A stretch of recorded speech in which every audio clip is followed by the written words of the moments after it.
Toastmaster. Guests, thank you for being here, the media today. I'm going to do three things here. What I'd like to do is make a brief statement why you were here today about the facts of what happened.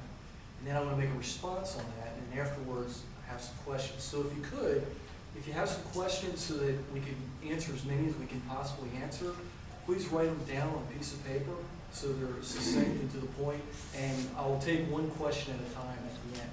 So I'll start out with a brief statement. My name is Pete Moyer. I'm the president of QP Heating Oil Company, and I'd like to just state the facts as they are. A QP Heating Oil Company driver made an emergency delivery on Thanksgiving Day to a house in Culpeper, pumped about 550 gallons of heating oil into the wrong house, and flooded the basement with fuel. State police charged the driver from QP Heating Oil with driving under the influence of alcohol. The house's owner, Matt O'Savin, was called away from an out-of-town family Thanksgiving dinner. Mr. Smith, the driver who parked across the road and waited for authorities to arrive, was charged by the Virginia State Police with driving under the influence. Police reported his blood alcohol content to be 0.14 at the time.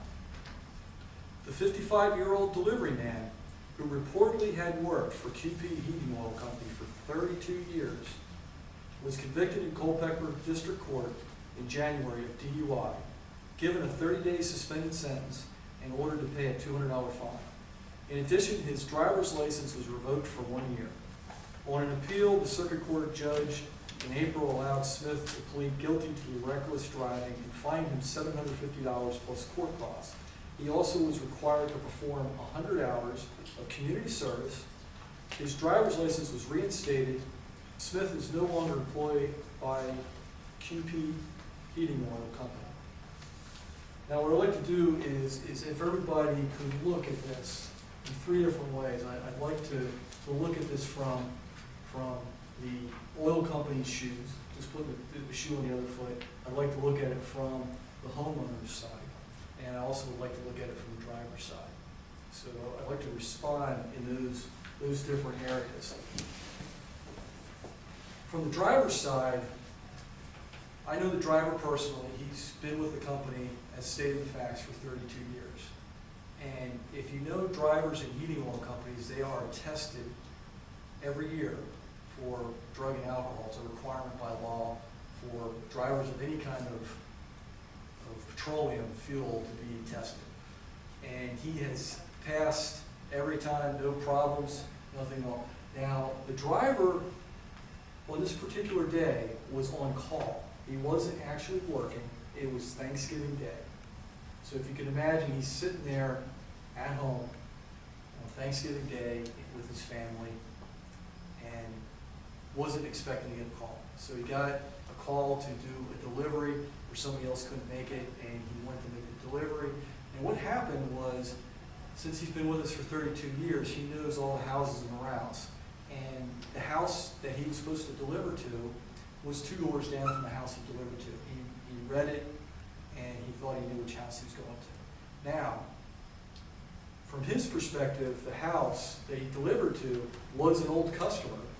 And if you're familiar with heating oil, usually the tanks are in the basement of the house. And outside a little window is a pipe about yay big that sticks out.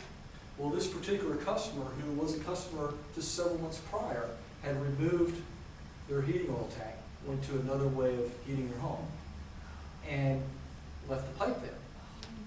So when the driver showed up, he thought he had the right house, pulled the hose up, and put it in and filled the basement.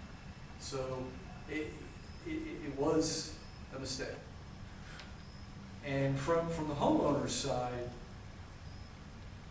I can understand and appreciate that. I mean, there's definitely a problem there because you now have an environmental issue with heating oil and oil just spewing out through and seeping out of the basement into the ground.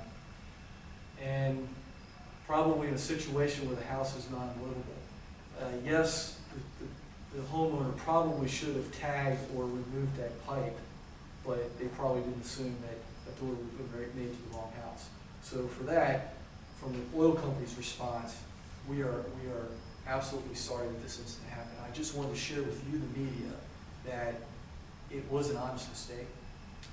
However, it does need to be taken care of, and we are making very corrective actions. We're actually working with the DEQ, the Department of Environmental Quality in Virginia, that we will be monitoring the ground so we can ensure that other adjacent homeowners aren't going to be involved in any kind of environmental issues, so we do clean up. We have already offered to the homeowner to purchase the house and take care of all arrangements that need to be made for moving. So that has been that has been handled. So at this point, I will address any questions, and if you could raise your hand, but please, when you ask your question, make sure it's just one. I will address one question at a time. So. Yes, thank you. And could you announce your name, please, and the magazine or newspaper you're from? Yes, my name is Virginia Jones, and I'm with Mother Earth News. My question is what are you doing about the health risks to the family? I'm not talking about buying their house. I'm talking about the health risks to the family that lived in the house and pets and all of the neighbors that are in the area. What are you doing to compensate them or help them with their health issues? Well, that's a couple questions actually. But as far as the homeowner goes, the house is not livable, so they're not there anymore. So we will be purchasing a house, and they are moving out. So that's taken care of. There has been seepage from the basement into the yard. The home is about 2.2 acres, and there is some adjacent houses on either side. One that's fairly close. But we are monitoring. When you work with DEQ, they put in wells and they monitor the ground and the seepage, and we do have it contained in the rear end of the house that went into the backyard. From that point, when they monitor that, they actually give they'll actually monitor for a period of time to make sure that there's no leakage into other properties. So they are guaranteeing it. At this point, we don't see any health issues leaking into neighboring properties, so they are fine. Yes. Must get good from the anti-oil you sleeve. You mentioned that your drivers are tested once a year, scheduled tested once a year. It's required by Do you law. honestly think that testing a driver one time a year can ensure that they're going to be unimpaired the rest of the year? That's required by law, but also there are periodic checks that we also do throughout the year that are random, so that if any case comes up with drugs or alcohol, that would be picked up. So that's a random test that we provide, so that is done. Unfortunately, I think this was just a situation with a driver who has an exemplary record with us, that on Thanksgiving he was enjoying the festivities, and he was calling a call he wasn't expecting to call on. And we apologize for that, and I also apologize to our driver because he is unemployed at this point, and he made a mistake. Yes, in the back row. Sanji Morgan with the New York Times. Could you please tell me what changes are there going to be in your policies for drivers that are now on call on situations like your holidays? Are there any new policies? That's a very good question. Yes. We will be addressing that to ensure, and even we will probably follow through with that on training